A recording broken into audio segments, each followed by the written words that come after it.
So when we talk about visualization and imagery, we're talking about two sides of a similar coin. The experience is very similar, and it's something that to some people might seem a little bit more vague than others. I think some people acknowledge their visual abilities more than other people, because I think those that feel that they don't visualize or imagine things clearly are expecting a different experience. And it's not going to be different. It's not, the experience of imagery or visualization is not going to be like seeing, because seeing takes place at the beta frequencies. It requires the use of your physical organ of, we call the eye. And so seeing, it requires beta frequencies in order to operate it. But then it's not going to be like dreaming either. Sometimes dreams are so clear, and mine are very clear anyway. And so it's going to be a different experience than dreaming. Because again, then dreaming occurs at a different brain frequency that typically occurs during your rapid eye movement frequencies throughout the night. And the imagery is going to occur at an internalized state of mind and a slightly slower frequency than beta. So the slightly slower frequency than beta is going to be alpha.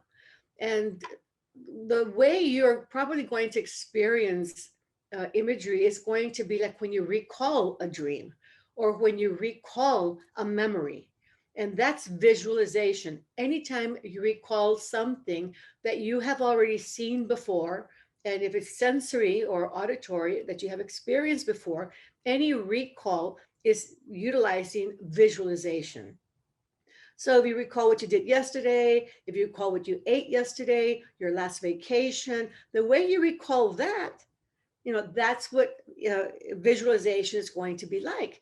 Now, imagination is going to be very similar. The only thing is that with imagination, you're going to create something. And when you're going to create something for the first time, that's when you utilize imagination. But once created, if you go back to that created imagery that you've done before, you're visualizing it because it's already been impressed in your brain cells. It's already been something that you've experienced. So the thing about imagination, you only imagine things the first time, but you can add on to those images.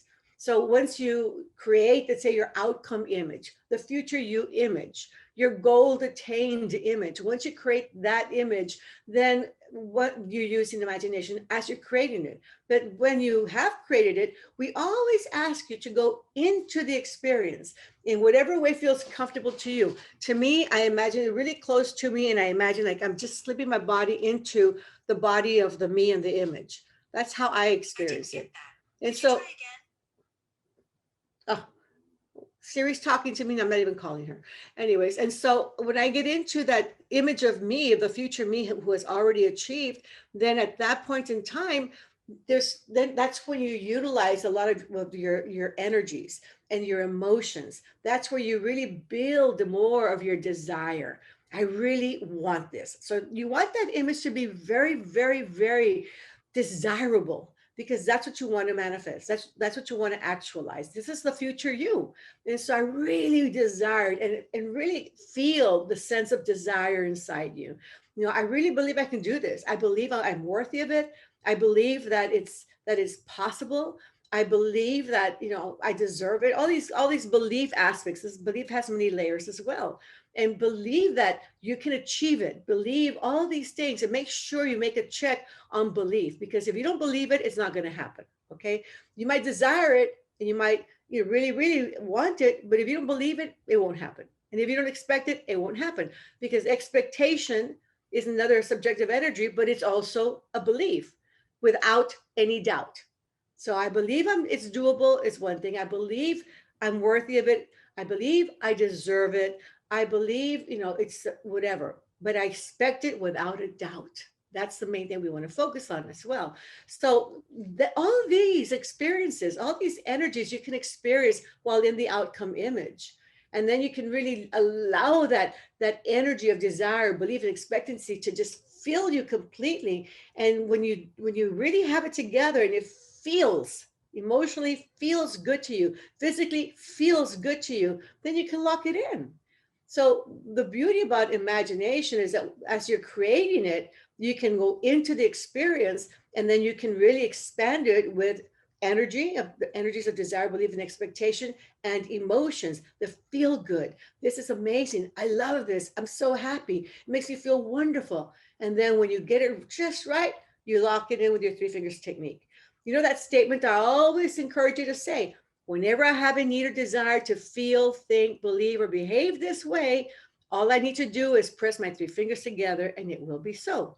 So that way you've already locked in and programmed the three fingers technique for you to use anytime in the future when you're going about your day and you think about your goal and you get a little vulnerable or you feel a little bit doubtful, cancel it out immediately, close your eyes, press your three fingers together, and bring back that wonderful feeling of yes, achievement. And that's really important for us to understand that when you go back into say a meditation to reinforce the goal that you want to do, you're really going to back what we're saying, you're really going to go back into that experience. And you can go into it with your eyes open, eyes closed. You can do it in 10 seconds, a minute. You can do it in 30 minutes. It's up to you. But once it's locked in, it's locked in. And then you can always add on to it if you wish. But the more you do this, the more you're programming your body, your brain, your mind to the new you, which is that you in the future. But as you do it, the more you do it, your body, brain, and mind get more and more comfortable with, oh, this is the way this person, the future, this future me thinks. This is the way this future me believes. This is the way this future me behaves. This is the way this future me can expect things to be in their life. This is the kind of joy that this future me can have. So it really is such a rich experience that really allows you to become that future or to attract that future or create that future faster and easier than anything I've ever known, which I think is really amazing.